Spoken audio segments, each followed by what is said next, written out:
তো hello guys, তোমরা সবাই কেমন আছো? আমি আজকে চলে এসেছি একটা গল্প নিয়ে। সেই গল্পটা আজকে তোমাদেরকে বলবো।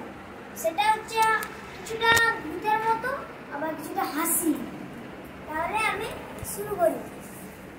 একদিন যে লেখক, সে তার সাথে এটা ঘটেছে। সে একদিন 14 কিলোমিটার দূরে তার একটা বিয়ে বাড়ি ছিল। সে 7 কিলোমিটার চলে গেছে, সাইকেলের উপর টায়ার লিক হয়ে গেছে। এবার সে কি করবে?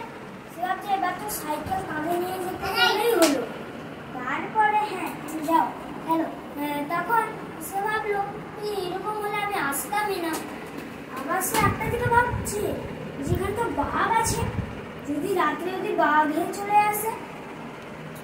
তারপর সে বললো অত দূরটা হাঁটার থেকে বাঘের পেটে যাওয়া স্বর্গে অনেক শর্টকাট। তখন একটা লরি আসছে, কি বলছে, খুব আস্তেও নয় খুব জোরেও নয়। তারপরে সে গাড়িটাকে দেখে লেখকের মনে খুব আনন্দ হলো। এবার আমি কারোর পেটে যাবো না, এবার আমি বিয়ে বাড়িতেই যাবো। তখন সেই লাইটটাকে তার হাতে যে লাইট ছিল, টর্চ লাইট, সেটা জোরে জোরে ঘোরাতে লাগছে। আলোটা সেই ড্রাইভারটার চোখে লাগছে, কিন্তু সে ভাবলো এটা হয়তো ডাকাত। দাঁড়ালো না, একবারে চলে গেল। তারপরে একটা 4 চাকা গাড়ি আস্তে আস্তে করে আসছে, নর্মাল স্পিড, একটা সাইকেলও তাকে পেরিয়ে যাবে। তখন লেখকটা দেখছে যে কেউ দাঁড়াচ্ছে না, তার মানে আমাকে এই স্পিডে হাত ছাড়া করাই যাবে না, আমি উঠি বলবো দৌড়ে গিয়ে। সে কি করছে, দৌড়ে গিয়ে দরজাটা খুলে ঢুকে গেছে।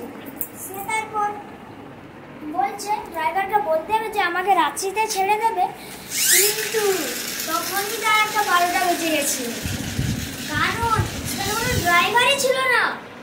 সেভাবে বাঘের দিকে যাওয়া থেকে ভূত আরো যদি আমাকে পৌঁছে দেয় সেটা অনেক ভালো।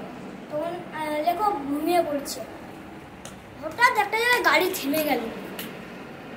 তখন জোরে একটা জোরালো শব্দ হচ্ছে। লেখক ঘুম থেকে উঠে গেছে, বলে কি হলো, কি আওয়াজ?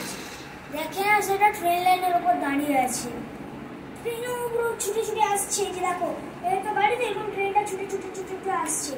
কিন্তু সেই মুহূর্তেই লেখক লেবে গেল, আর গাড়িটা কে জানি কি করে পিছিয়ে গেল। তখন ভাবতে আগে এটা নিশ্চয়ই কোনো বাজে ভূতের কাজ। তখন পেছন থেকে একটা লোক এসে বলে, আচ্ছা মশাই, আমাকে একটু গাড়িটা ঠেলতে সাহায্য করবেন, আমি কখন থেকে অত দূর থেকে গাড়িকে ঠেলে ঠেলে ঠেলে ঠেলে নিয়ে আসছি।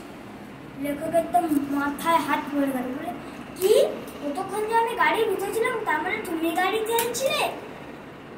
তখন সেই গাড়ির ড্রাইভারটা বলে, তাহলে ওই জন্য ভাবি গাড়িটা আরো দ্বিগুণ ভারী হয়ে গেল কেন? এটাই হচ্ছে আমার আজকের গল্প। তাদের